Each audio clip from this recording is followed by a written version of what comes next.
What if the child who was always blamed was actually the healthiest person in the family? I want you to sit with that for a second, because if you grew up being told, directly or indirectly, that you were too much, too sensitive, too difficult, too dramatic, the idea that your so-called problems were actually a sign of psychological health probably sounds insane. It probably sounds like exactly the kind of thing someone says to make you feel better. I'm not saying it to make you feel better. I'm saying it because there is a documented, well-researched dynamic in dysfunctional family systems that explains exactly why the most emotionally aware child in the family becomes the one who carries all the blame. And once you understand how it works, you will never look at your childhood or yourself the same way again. This channel exists for adults who grew up in families where something was deeply wrong, but no one was allowed to say so. If that's you, stay with me, because this video is specifically for the person who spent years believing the story their family told about them. Before we get into the mechanics of this, I want to ask you something. Growing up, were you the one who cried when others didn't? The one who felt the tension in the room before anyone said a word? The one who reacted loudly, visibly, undeniably to things that everyone else seemed to brush off? The one who was always in trouble, always apologizing, always somehow at the center of whatever went wrong? If you're nodding, I need you to understand something before we go any further. That experience of being the one who reacted, who felt too much, who couldn't just go along with things, was not a character flaw. It was a signal, and the family system you were in had a very specific, very powerful incentive to make sure that signal was labeled as your problem rather than theirs. That's what we're going to unpack today. To understand why this happens, we need to start with a concept from family systems therapy called the identified patient. The identified patient is the term therapists use for the person in a family who has been, consciously or unconsciously, designated as the one with the problem. They're the one who goes to therapy, the one who gets the diagnosis, the one the family points to when anyone asks, "What's wrong in this household?" They are, in the most literal sense, the person who has been identified as the patient, as the sick one. In a system where multiple people are struggling, here's what's crucial to understand. The identified patient is almost never the source of the family's dysfunction. They are the person most visibly affected by it. Think of it this way. Imagine a house with a carbon monoxide leak. Carbon monoxide is invisible and odorless. Most people in the house adapt. They get headaches they ignore, feel tired in ways they explain away, grow used to the low-grade wrongness of the air. But one person, maybe someone with a more sensitive respiratory system, maybe someone younger whose body processes it differently, collapses. The family rushes to that person. They focus all their concern and attention on what's wrong with them. Why can't they handle what everyone else handles? Why are they so fragile?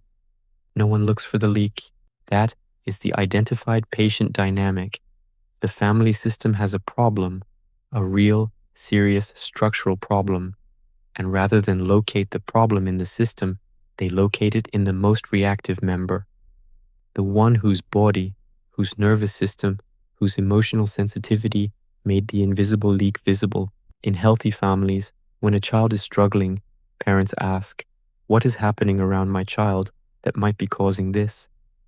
In dysfunctional families, and particularly in families organized around a narcissistic parent, that question is never asked, because asking it would require the adults in the system to look at themselves. And that is precisely what a narcissistic parent cannot do. So instead they look at you. This is where the scapegoat role comes in. The scapegoat is a specific role within narcissistic family systems. It's the child who becomes the container for everything the family cannot acknowledge about itself. The anger, the shame, the failure, the dysfunction, all of it gets projected outward and attached to one child. That child becomes the explanation for why things are hard, the proof that the family has a problem, the evidence that something is wrong. Except the wrong thing is never the system. It's always the child. The word itself comes from an ancient ritual in which a goat was symbolically loaded with the sins of the community and then driven out into the wilderness, taking all the community's wrongdoing with it. The community got to feel clean. The goat paid the price. Children who are scapegoated in narcissistic families experience a version of this their entire childhoods. They are the reason for the tension, the fights, the embarrassment. They are the ones who make everything harder. They are the ones who, when something goes wrong, are found at the center of it, not because they caused it, but because the family needs someone to blame, and they have been cast in that role. And here is the part that is genuinely difficult to hear. Many scapegoated children are not chosen randomly.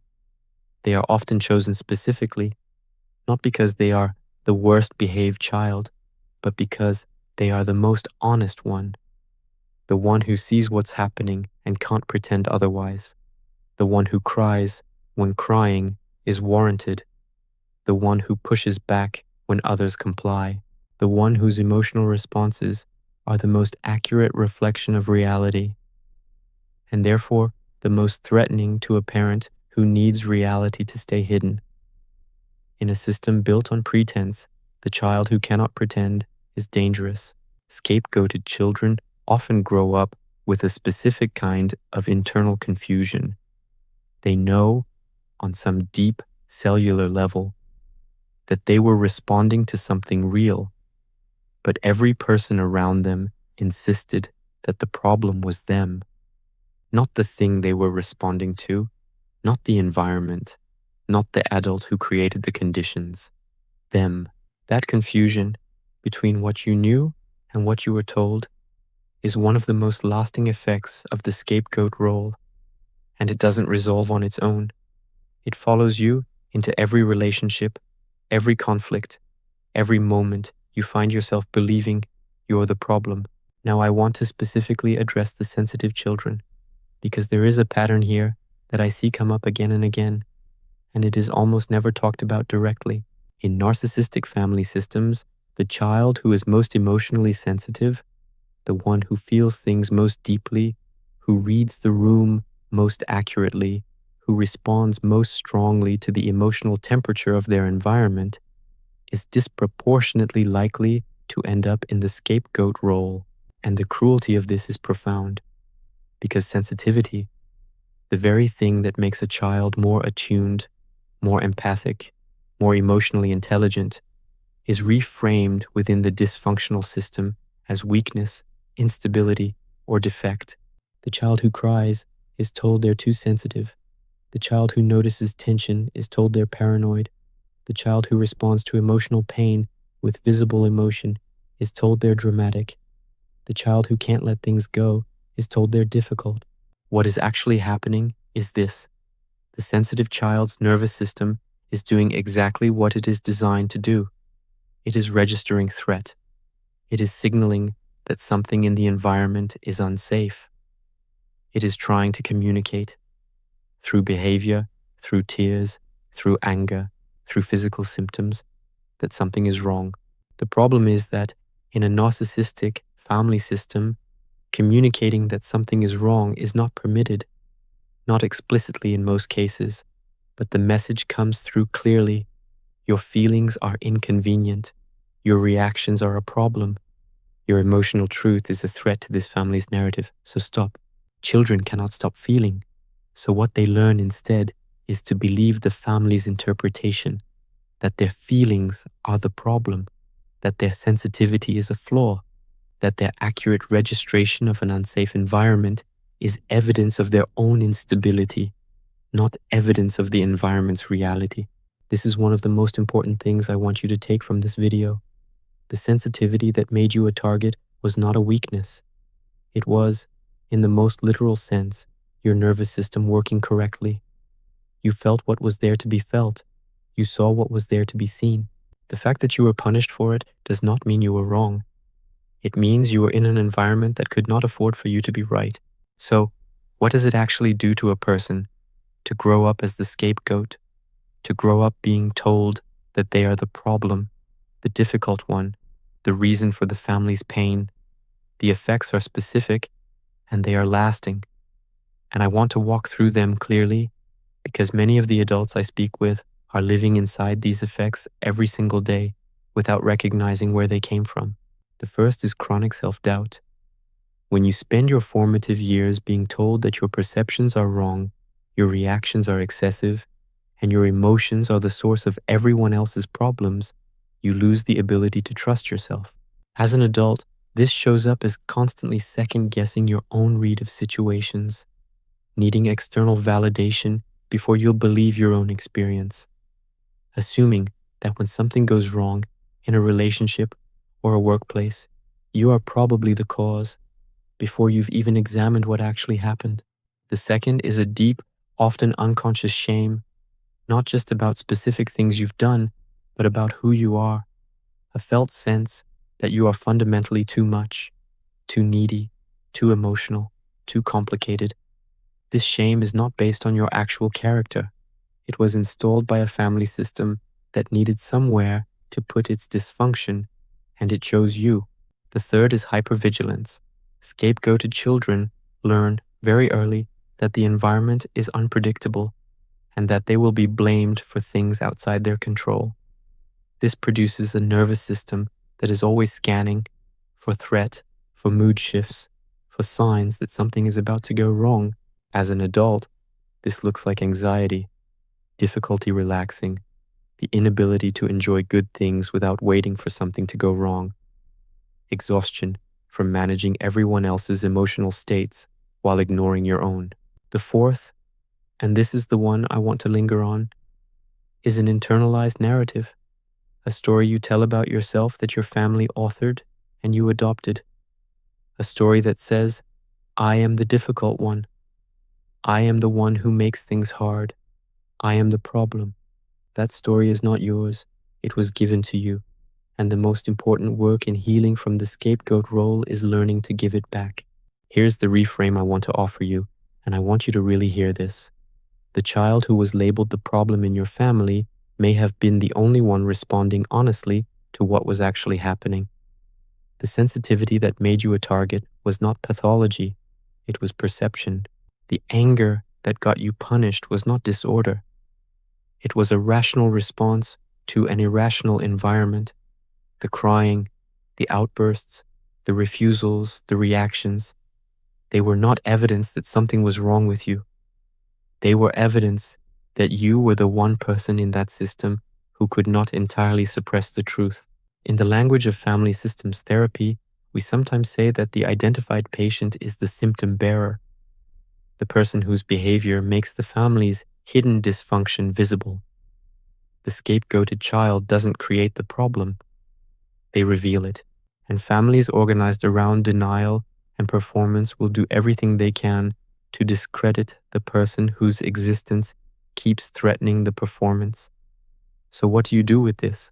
The first step is recognition, which, if you've made it this far in this video, you are already doing. Recognition is not the same as healing, but it is the beginning of it. You cannot revise a story you don't know you're living inside. The second step is grief, real grief, not just for the childhood you deserved and didn't have, but for the version of yourself that spent years, maybe decades, believing the family story about you. That person deserves to be mourned. That loss is real. The third step is reattribution. This is the painstaking, necessary work of going back through your internal narrative and asking, where did this belief about myself come from? Is it mine? Or was it handed to me by a system that needed me to carry it? This is not quick work, but it is the work that changes things. You are not the problem your family made you. You are a person who was handed a role in a story that was never really about you, and who now has the option, maybe for the first time, to put that role down. I want to close with something I say often on this channel, because I think it bears repeating as many times as it takes for it to actually land. The child who felt too much, who reacted too strongly, who couldn't just go along with things, that child was not broken. That child was accurate. and the adults who told them otherwise were protecting a system, not telling a truth. If you grew up as the scapegoat in your family, I want you to know that the work of healing from this role is not about proving that you weren't the problem. You don't need to prove that. It was never true. The work is about slowly, carefully rebuilding a relationship with yourself that was never allowed to form, a relationship based on your own experience of your own life rather than your family's need for someone to blame. That work is possible. It's not linear. It's not fast, but it is real and it is available to you, and you are not too far gone to do it. No one who is asking the questions you are asking is too far gone. If this video resonated with you, I want to ask you to do one thing before you close this tab. Think of one person in your life, a friend, a sibling, a partner, who still carries the story that they were the difficult one, that they were the problem, that their family's pain was somehow their fault. Share this video with them, not because it will fix everything, but because sometimes the first crack in a story you've lived inside for decades comes from a single moment of someone saying, "That was never true about you." That moment matters. If you're new here, subscribe,